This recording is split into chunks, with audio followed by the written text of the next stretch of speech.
Hola, muy buenos días queridos amigos, nuevamente desde Betanzos para darles aquí en su canal Germán el Juglar del siglo XXI la última parte de esta serie que titulé Leyenda Negra Española, una apretada síntesis de lo que fue el Imperio Español y sobre todo la era de los descubrimientos, que comenzó primero con la conquista de las Islas Canarias, proceso en el cual el archipiélago fue incorporado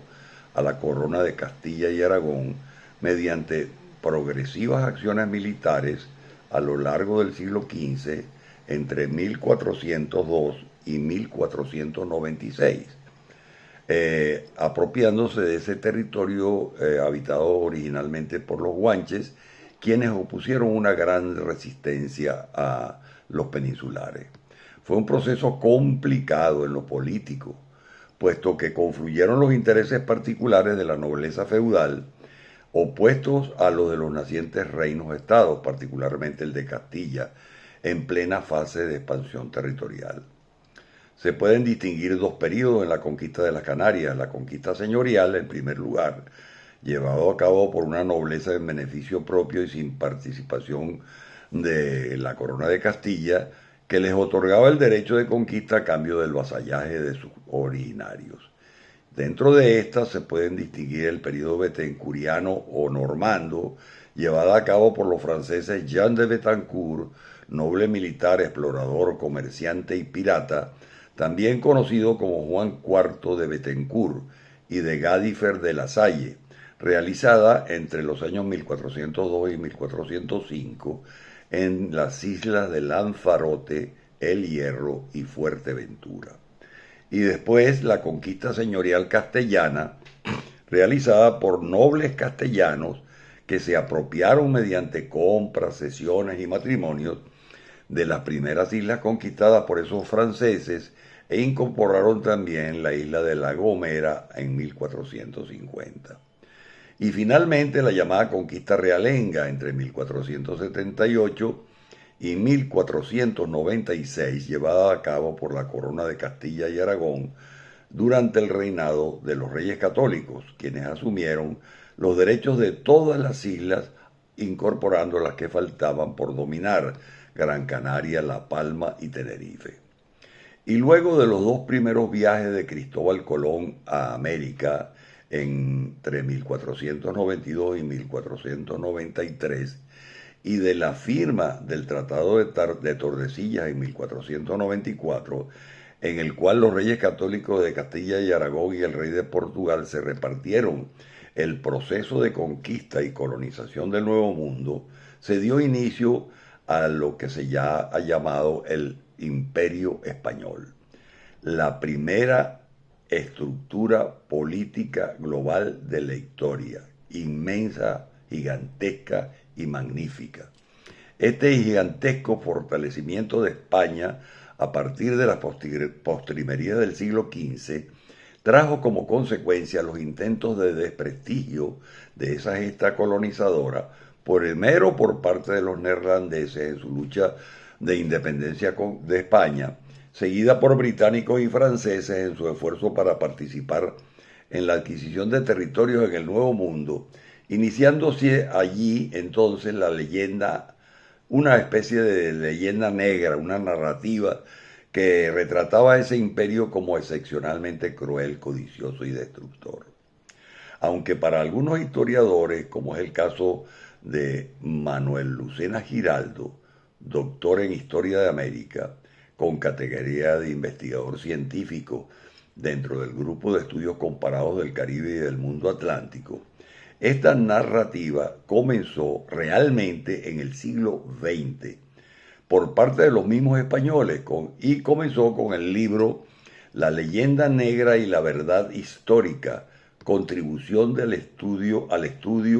del concepto de España en Europa, de las causas de este concepto y de la tolerancia religiosa y política en los países civilizados, escrito por Julián Judería y Loyot, y fue publicado en Madrid en 1914 en la Ilustración Española y Americana. ampliado y reeditado ese mismo año, y en 1917 se publicó una segunda edición a la que se le añadió el capítulo de la obra de España.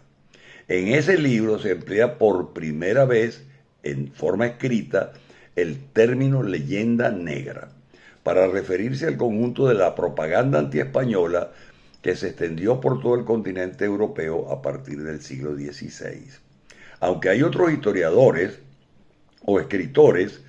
o conferencistas que ya habían usado esa expresión antes de que Julián Judería y Loyot, como lo fue Emilia Pardo Bazán, la célebre escritora gallega, que en una conferencia en París en 1899 ante la Société des Conférences, en la que la insigne escritora rechazó la narrativa de la leyenda negra, calificándola como novelones de esa prensa amarilla que es una de las ignominias de los Estados Unidos de América. Una conferencia memorable en la que la idea dominante es que España no fue la más cruel, ni siquiera la más ávida de las conquistas como la de los anglosajones, y que si perjudicó a alguien era a sí misma, que como raza y pueblo en otro tiempo gloriosísimo solo necesitaba, entre comillas, hacerse cargo y reflexionar para emprender el camino de la restauración de la buena fama y de las energías postradas. Yo no creo, exclamaba la señora Pardo Bazán,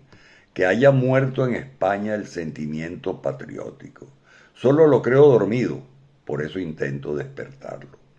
La otra mención no escrita a la leyenda negra anterior a la de Julián Juderías y Loyot es la del republicano, escritor y novelista valenciano Vicente Blasco Ibáñez, en unas conferencias en Buenos Aires en 1909 durante los actos preparatorios del primer centenario de la independencia de Argentina, en la que en su primera intervención, América vista desde España, incluyó la expresión leyenda negra. Cito: «Quiero hablaros de la leyenda negra de España, surgida como consecuencia de opiniones falsas vertidas en varios siglos de propaganda antipatriótica, de la magnífica epopeya que hizo nuestra patria, desarrollando durante 7 siglos la reconquista, y preparó el advenimiento de la otra epopeya, la del redescubrimiento del Nuevo Mundo». Fin de la cita. En esa conferencia el escritor incorporó la idea de gran interés para el momento, la percepción del Imperio Español como una matriz de naciones. Cito: «Es cómodo, muy cómodo, atribuir a España el monopolio del sentimiento de la intolerancia y del fanatismo, pero menester es recordar que en ese mismo tiempo se llevaba en Francia aquel hecho de que ha quedado escrito con el título de San Bartolomé. En Inglaterra, María Tudor instituía la Inquisición y en cada uno de los estados de Alemania se hacía lo propio. Es que la causa de aquella postración de España no era esa, provenía del fenómeno de haber dado a luz a 18 hijos en corto espacio de tiempo». Fin de la cita. En todo caso, aunque la expresión leyenda negra alude al Imperio Español entre los siglos XV y XIX, desde el descubrimiento de América hasta la pérdida de sus últimas posesiones de ultramar en 1898, ya en el siglo XIX, se trata fundamentalmente de una construcción del siglo XX, en la que se busca una explicación a ese declive y pérdida de poder, y se recurre a la idea de una conspiración internacional, inicialmente neerlandesa, luego británica y francesa, y finalmente de los Estados Unidos de América, con la finalidad de desprestigiar a ese imperio español de 5 siglos. Una especie de victimismo histórico que olvida que todos los imperios de la historia han tenido su leyenda negra. No hay que olvidar también que esto originó una contraleyenda, la leyenda rosa, basada en el testamento de la reina Isabel la Católica, que en 1504 prohibió la esclavitud de los aborígenes en las Indias, dando inicio a una visión providencial y evangelizadora de la acción española en América, centrada en una justicia, derechos internacionales y humanitarismo cristiano a ultranza, que presenta una imagen intachable del Imperio Español, pero que como leyenda es una construcción y por lo tanto tampoco es historia. Bueno, queridos amigos, de esta forma doy fin a esta serie La Leyenda Negra. Mañana continuaré con otros argumentos. Espero que haya sido de su total agrado. Buenas tardes.